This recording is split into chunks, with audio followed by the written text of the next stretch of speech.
जय श्री हरि। 10 सितंबर 2023 को अजा एकादशी का व्रत रखा जाएगा। यह व्रत अत्यंत पुण्यकारी होता है। इस व्रत का महत्व जानने के लिए मैं आपको एक कथा सुनाती हूँ।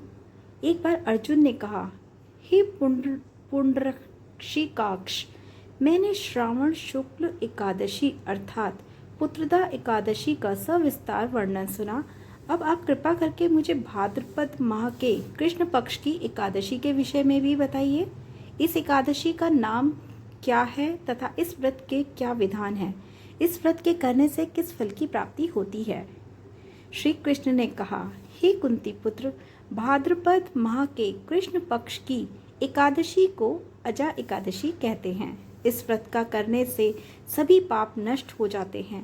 इस लोक में और परलोक में मदद करने वाली इस एकादशी व्रत के समान संसार में कोई दूसरा व्रत है ही नहीं। अजा एकादशी की व्रत कथा इस प्रकार है। अब ध्यान पूर्वक इस कथा को सुनिए। एकादशी का महात्म्य श्रवण करो। पौराणिक काल में भगवान श्री राम के वंश में अयोध्या नगरी में एक चक्रवर्ती राजा हरिश्चंद्र नाम के राजा हुआ करते थे। राजा अपनी सत्यनिष्ठा और ईमानदारी के लिए प्रसिद्ध थे। एक बार देवताओं ने उनकी परीक्षा लेने की योजना बनाई। राजा ने स्वप्न में देखा कि ऋषि विश्वामित्र को उन्होंने अपना राजपाट दान कर दिया है। सुबह विश्वामित्र वास्तव में उनके द्वार पर आकर कहने लगे कि तुम स्वप्न में मुझे अपना राज्य दान कर दिया तुमने। राजा ने सत्यनिष्ठ व्रत का पालन करते हुए संपूर्ण राज्य विश्वामित्र को सौंप दिया। दान देने के लिए दक्षिणा चुकाने हेतु राजा हरिश्चंद्र को पूर्व जन्म के कर्म फल के कारण पत्नी, बेटा एवं खुद को बेचना पड़ा। हरिश्चंद्र को एक डोम ने खरीद लिया जो शमशान भूमि में लोगों के दाह संस्कार का काम करवाता था। स्वयं वे राजा एक चांडाल का दास बन गया। उसे उस चांडाल के यहाँ कफन लेने का काम किया, किंतु उसने इस आपत्ति के काम में भी सत्य का साथ नहीं छोड़ा। जब इस प्रकार कई वर्ष बीत गए तो उसे अपने इस नीच कर्म पर बड़ा दुख हुआ और वह उससे मुक्त होने के उपाय खोजने लगा। वह सदैव इसी चिंता में रहने लगा कि मैं क्या करूं, इस प्रकार इस नीच कर्म से मुक्ति कैसे पाऊं। एक बार की बात है, वह इसी चिंता में बैठा था कि गौतम ऋषि उनके पास पहुंचे। हरिश्चंद्र ने उन्हें प्रणाम किया और अपनी दुख भरी कथा सुनाने लगे।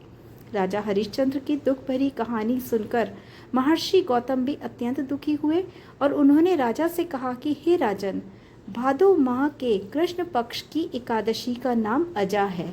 तुम उस एकादशी का विधान पूर्वक व्रत करो तथा रात्रि को जागरण करो, तुम्हारे सभी पाप नष्ट हो जाएंगे। महर्षि गौतम इतना कहकर आलोक हो गए। अजा नाम की एकादशी आने पर राजा हरिश्चंद्र ने महर्षि के कहे अनुसार विधान पूर्वक उपवास तथा रात्रि में जागरण किया। इस व्रत के प्रभाव से राजा के सभी पाप नष्ट हो गए। उस समय स्वर्ग में नगाड़े बजने लगे तथा पुष्पों की वर्षा होने लगी। उन्होंने अपने सामने ब्रह्मा, विष्णु, महेश तथा देवेंद्र आदि देवताओं को खड़ा पाया। उन्होंने अपने मृतक पुत्र को जीवित तथा अपनी पत्नी को राजसी वस्त्र तथा आभूषणों से परिपूर्ण देखा। व्रत के प्रभाव से राजा को पुनः अपने राज्य की प्राप्ति हुई। वास्तव में एक ऋषि ने राजा की परीक्षा लेने के लिए यह सब कौतुक किया था, परंतु अजा एकादशी के व्रत के प्रभाव से ऋषि द्वारा रची गई सारी माया समाप्त हो गई और अंत समय में हरिश्चंद्र अपने परिवार सहित स्वर्गलोक को गया। हे राजन, यह सब अजा एकादशी के व्रत का प्रभाव था। जो मनुष्य इस उपवास को विधान पूर्वक तथा रात्रि जागरण करते हैं, उसके सभी पाप नष्ट हो जाते हैं। अंत में वे स्वर्ग को प्राप्त करते हैं। इस एकादशी की व्रत की कथा के श्रवण मास से ही अश्वमेघ यज्ञ के फल की प्राप्ति हो जाती है। जय श्री हरि। यदि आप मेरे चैनल पर नए हैं तो कृपया मेरे चैनल को सब्सक्राइब करें और मुझसे आगे भी जुड़े रहें। धन्यवाद।